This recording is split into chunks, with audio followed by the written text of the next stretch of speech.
The see here, hi guys and gals. Well, it's a kind of a Sunday morning, no dog vlog as we used to do it. There's the house opposite the park, and yeah, looks like a few people have sat here last night. Well, there's only one can of beer. That's not so bad, and it's getting cooler, like I mentioned yesterday. So there's not going to be so many people probably with their children already in the park. I guess that the games, yeah, they've left. It looks like it. Over there was the, well, you know, every September there comes this kind of fair. And in the last weekend of September, I thought they were going to be there, but it looks like they're gone. Okay, anyway, that's not so important. Let's just walk around. You know the place by now. I mean, I have walked you here many times, especially with Dago.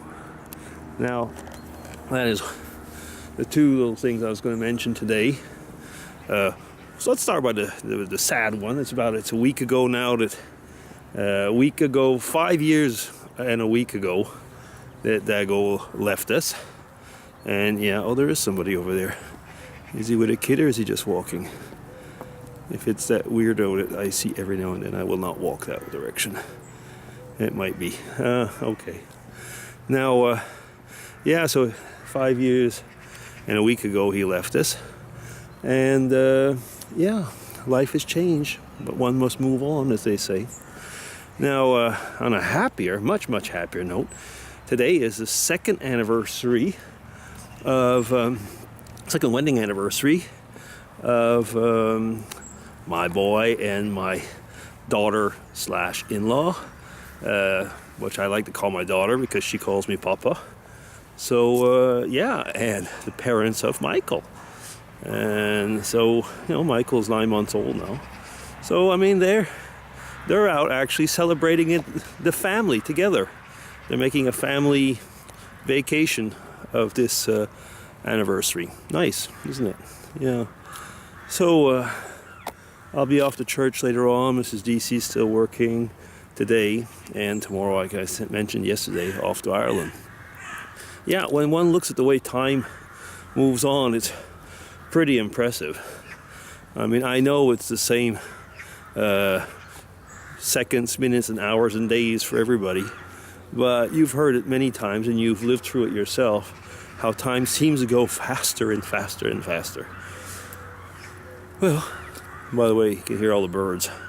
That is an interesting thing. When I was in Canada, when we were in Canada, well, 2 weeks ago now, I'd organize to have my sister send a lot of the pictures over, because I just didn't have any place. We took an extra bag, but ended up bringing other stuff. So I didn't have place to put all the pictures. So there was a box full. You know, if we had to put my pictures, of course they're digital, but imagine if they were in paper. We're talking about crates, probably. But in this case, you know, it was the ones that were interesting for me came out to a good-sized postal box. So let's go see the birds a little bit. And I was impressed, though, by seeing some of the older pictures. And there's the ducks.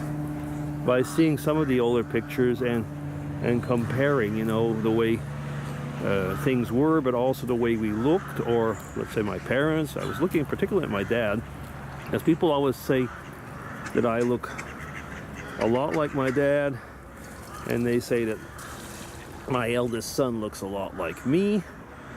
And I was looking at, you know, my dad as he was aging and thinking, well, okay, looking at how he was now. Of course, he's in a sick body, put it that way, with his Parkinson, but you know, it's enough to say that's probably what I will look like, more or less, around that age, if I make it that far. And I was looking at some of his pictures when he was around 18 or something, so a lot younger than I am now, and actually younger than my son, you know, the eldest son of first son of DC's.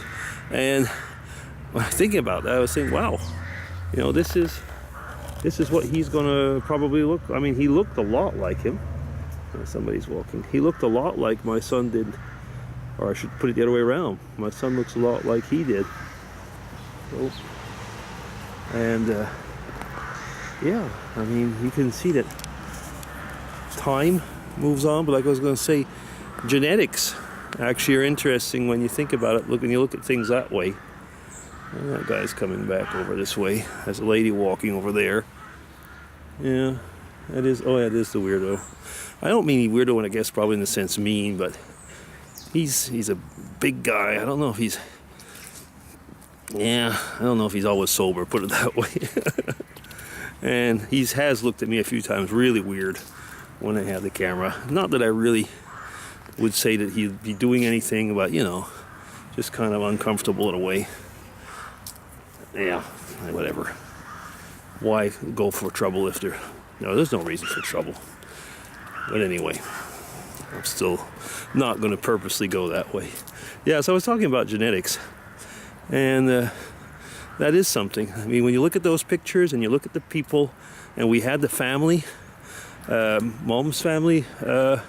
So from her mother's side, a lot of them are on Facebook, and they're from a town called Mansonville.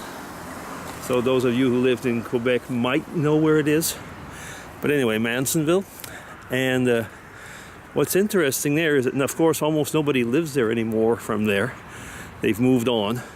But they were going over the family pictures. And of course, seeing pictures of people that were younger and then looking at themselves now. And that's one of my neighbors. Nice guy. Yeah, and going over them now, and they would say, wow, don't you see how this and this person looks like you or her now? And they'd say, oh yeah, they look so old then. Things like that. And we did laugh a lot because we always made the commentary, and I've made it before on some of my vlogs, that some of the older pictures on my great-grandmother's side, nobody smiles. They frown into the camera. So we took a family picture where some of us, well, myself particularly and a few others, we were like doing the frown, and everybody laughed because and I mean, I thought I was, as usual, you think you're the only one that notices, and everybody would say, oh goodness, that's a well-known fact. They did not know how to smile. It was not part of their makeup. Anyway, well, I guess that I can say quite easily that it is part of mine. I do tend to smile quite a bit. And yeah, maybe too much. I've actually been told that a few times where I used to work. They said that if you were too friendly, people would think you weren't serious and weren't professional enough. Bullshit. Oh goodness. Being friendly or being not friendly, whichever, either of them are not a characteristic of being a serious person or a professional person. I would say taking things lightly and not caring. That's another thing. But being friendly and smiling, no. Okay. Anyway, on such great philosophical. I was going to say it's a great philosophical ending. We will stop this. I will finish off and get ready to go off to church. Okay, so DC signing off. Just show you the bird while we're at it. So DC signing off. Take care, everybody. Bye-bye.